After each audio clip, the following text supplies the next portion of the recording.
Political news, sports news, crime news કે તમારા રાજ્યના સમાચાર, હવે દરેક ખબર પર રહેશે અમારી નજર. ગુજરાતનો સર્વશ્રેષ્ઠ ન્યૂઝ ચેનલ.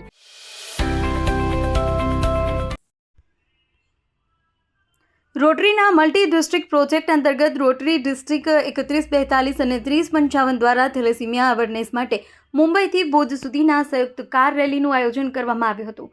આ રેલી વાપી, અમદાવાદ, મોઢેરા અને ધોળાવીરા થઈ ભુજ પહોંચી હતી. મુંબઈના રોટેરિયન જય કરિયાની નેતૃત્વ હેઠળ યોજાયેલી આ રેલીમાં 35થી વધુ રોટેરિશિયન્સ જોડાયા હતા.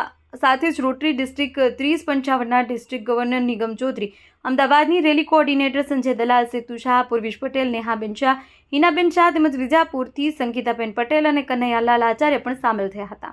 મોઢેરા સૂર્ય મંદિર ખાતે રેલીનું સ્વાગત પાટણના રોટેરિયન ડોક્ટર બાબુભાઈ પ્રજાપતિ અને હરેશ પટેલ દ્વારા કરવામાં આવ્યું હતું. ત્યારબાદ રેલી ધોળાવીરા ખાતે પ્રાચીન સંસ્કૃતિના અવશેષોનું અવલોકન કરી રોડ ટુ હેવન તરીકે ઓળખાતા આકર્ષક પ્રવાસન માર્ગ પરથી પસાર થઈ ભુજ ખાતે સમાપ્ત થઈ. આ પ્રસંગે થેલેસીમિયા પીડિત બાળકોને વધુ સારી સારવાર અને સુવિધાઓ ઉપલબ્ધ કરવાના સંકલ્પ સાથે ચર્ચા કરવામાં આવી. ડી ગવર્નર નિગમ ચૌધરીએ જણાવ્યું હતું કે રોટરી વર્ષોથી થેલેસીમિયા માટે કાર્યરત છે અને બંને ડિસ્ટ્રિક્ટ વચ્ચેના સહયોગથી વધુ અસરકારક સેવા કાર્ય શક્ય બનશે.